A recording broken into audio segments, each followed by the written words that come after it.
تبارك الذي نزل الفرقان على عبده ليكون للعالمين نذيرا. نحمده ونصلي على رسوله الكريم. أما بعد فأعوذ بالله من الشيطان الرجيم. بسم الله الرحمن الرحيم. لقد من الله على المؤمنين إذ بعث فيهم رسولا من أنفسهم يتلو عليهم آياتي ويزكيهم ويعلمهم الكتاب والحكمة وَإِن كَانُوا مِن قَبْلُ لَفِي ضَلَالٍ مُبِينٍ. وقال النبي صلى الله عليه وسلم: الوحدة خير من جليس السوء والجليس الصالح خير من الوحدة. سبحان ربك رب العزة عما يصفون وسلام على المرسلين والحمد لله رب العالمين. ارباب علم و دانش، اصحاب ذی شعور، احباب فکر و نظر، مقتدر علماء کرام، مشائخ اعزام، عزیز بھائیوں، دوستوں، بزرگوں، طالب علم ساتھیوں،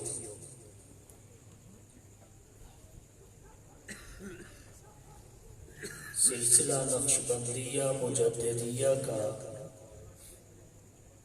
پروقار اجتماع ہے. آپ حضرات کے سامنے چند ہی لمحوں میں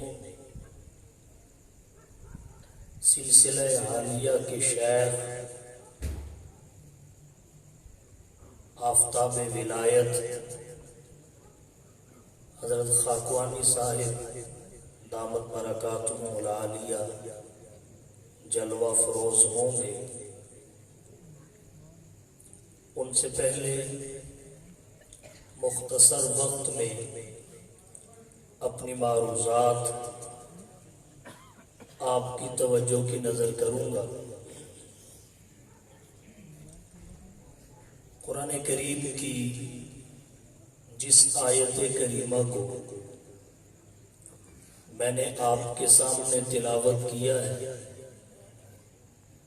اس میں اللہ تعالیٰ نے حضور صلی اللہ علیہ وسلم کی سیرت طیبہ کے ایک اہم ترین پہلو بعثت اور اس کے مقاصد کو ذکر کیا ہے. جناب نبی کریم صلی اللہ علیہ وسلم کی سیرت دراصل ایک بحر بے قرار ہے. علماء نے لکھا ہے: بحر لا ساحل لہ، ایسا سمندر جس کا کنارہ کوئی. سیرت طیبہ کے انگنت اجزاء ہے، لا تعداد پہلو ہیں، جن کو کما حقو ہو احاطہ تحریر و بیان میں لانا انسانی بساط سے باہر ہے. آپ صلی اللہ علیہ وسلم کا زہد و ورع، علم و حکمت، سخاوت و شجاعت، عدالت و شرافت، فہم و ذکا، جود و سخا، بندہ نوازی، غریب پروری، انوارات و برکات، معجزات و مبشرات، غزوات و فتوحات، جلوت و خلوت، سیرت و صورت، سنت و شریعت، نبوت و رسالت اور ختم نبوت، الغرض جملہ اوصاف کی امی ہستی کے کس کس وصف سے جہاں کو روشن کیا جائے اور اس بحر بے کراں کے ساحل پہ کیسے پہنچا جائے۔ حفیظ جالندری تڑپ کے کہتے ہیں، آقا تیری سیرت تیری صورت، تیری سیرت تیری صورت، تیرا نقشہ تیرا جلوہ، تبسم گفتگو بندہ نوازی خندہ پیشانی، حفیظ بے نوا کیا ہے گدائے کوچہ الفت، عقیدت کی جبیں تیری مروت سے ہے نورا۔ الغرض لا تعداد پہلو ہے سیرت طیبہ کے، سب سے اہم پہلو آپ کی بعثت اور اس کے مقاصد کا ہے، جسے اللہ تعالیٰ نے قرآن کریم کی اس آیت کریمہ میں ذکر فرمایا لقد من اللہ علی المؤمنین اذ بعث فیہم رسولا من انفسہم، البتہ تحقیق اللہ نے انعام کیا اہل ایمان پر، کب؟ اذ بعث فیہم رسولا، جب ان میں ایک رسول بھیجا، من انفسہم، وہ بھی انہی کی جنس اور نو سے، کس مقصد کے لیے؟ یتلو علیہم آیاتی ویزکیہم ویعلمہم الکتاب والحکمہ۔ نمبر ایک، تعلیم کتاب و سنت کے لیے۔ نمبر دو، تزکیہ نفوس، تصفیہ قلوب اور تہذیب باطن کے لیے۔ ضرورت کیوں پیش آئی؟ وَإِن كَانُوا مِن قَبْلُ لَفِي ضَلَالٍ مُبِينٍ، بے شک بعثت مصطفیٰ سے پہلے انسانیت سری گمراہی کے دلدل میں پھنس چکی، اور ضرورت تھی سب سے بڑے مسیحا کی، جو اللہ نے حضور سرور کونین کی شکل میں اس دھرتی کائنات پر مبعوث فرمایا۔ اصل مضمون تک پہنچنے سے پہلے کچھ نکات آیت کریمہ سے حضور کی عظمت اور سیرت پر آپ کی توجہ کی نظر کروں گا۔ فرمایا لقد من اللہ علی المؤمنین، البتہ تحقیق اللہ نے انعام فرمایا اہل ایمان پر، حضور کو مبعوث فرمایا۔ سوال پیدا ہوتا ہے، لفظ من کا استعمال ہوا انعام اور احسان کے لیے، اس سے معروف اور اس سے زیادہ استعمال ہونے والے الفاظ بھی موجود ہیں۔ انعم اللہ علی المؤمنین، احسن اللہ علی المؤمنین۔ علماء کی اصطلاح میں بات کریں تو یوں کہا جا سکتا ہے، معروف اور کثیر الاستعمال کو چھوڑ غیر معروف اور قلیل الاستعمال کو کیوں ذکر کرتے؟ علماء نے لکھا ہے، اگر لفظ انعام یا احسن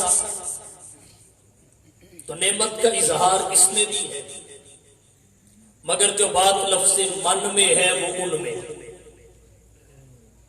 احسان اللہ کی اس نعمت کو کہتے ہیں جس کا بدل موجود ہوتا ہے، مثل موجود ہوتی ہے، مثال موجود ہوتی ہے، اس کی نظیر ملتی ہے، جیسا کہ قرآن کریم میں فرمایا، هل جزاء الاحسان